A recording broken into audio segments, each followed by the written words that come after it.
வணக்கம். Be good to good media அனைவரையும் வரவேற்கிறது. Hottest and coldest countries of the world. குடியிருந்த பகுதி ரஷ்யா, மங்கோலியா, ஃபின்லாந்து, நார்வே, ஆப்பிரிக்க நாடுகள் மற்றும் கல்ஃப் கண்ட்ரீஸ் வளைகுடா நாடுகள் வெப்பம் அதிக நிறைந்த பகுதியாக பதிவிடப்படுகிறது. அதே மாதிரி அண்டார்டிகா இருக்கிறது கோல்டஸ்ட் பிளேஸ். அதே மாதிரி யூரோப்பியன் கண்ட்ரீஸில் கோல்டஸ்ட் ஏரியாவாக பதிவு ஆயிருக்கிறது. பூமத்திய ரேகை மத்தியில் இருக்கிறதால கொஞ்சம் உஷ்ணம் அதிகமாக இருக்கும். அதாவது ஈக்குவேட்டர் லைன்டுவாங்க. அதே மாதிரி டாப்பில் இருக்கிற, அதாவது குளோபில் டாப்பில் இருக்கிற கண்ட்ரிஸ் கொஞ்சம் குளிர்ச்சியாக இருக்கிற மாதிரி பதிவாயிருக்கும். புர்கினா ஃபாசோ மற்றும் மாலி போன்ற நாடுகள் அதிகமாக உஷ்ணம் இருக்கிறதாக பதிவாயிருக்கு. இது ஒரு அறிவியல் சார்ந்த தகவல்.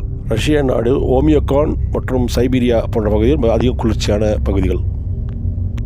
யுஏஇ, பஹ்ரைன் எல்லாம் பாலைவனம் சூழ்ந்த கொத்தார் நாடுகளும் பாலைவனம் சூழ்ந்த பகுதியாக கொஞ்சம் உஷ்ணம் அதிகமாக இருக்கிறதாக பதிவாயிருக்கு. இந்திய நாட்டிலையும் அதிக உஷ்ணங்கள், அதாவது வெப்பநிலை அதிகமாக இருக்காமல் பதிவாயிருக்கும். நிச்சயம் வெப்பமோ அதுக்கு அந்தந்த சூழ்நிலைக்கு ஏற்ற மாதிரி மக்கள் பழகி கொண்டு நல்லபடியாக வாழ்ந்து கொண்டிருக்கிறார்கள்.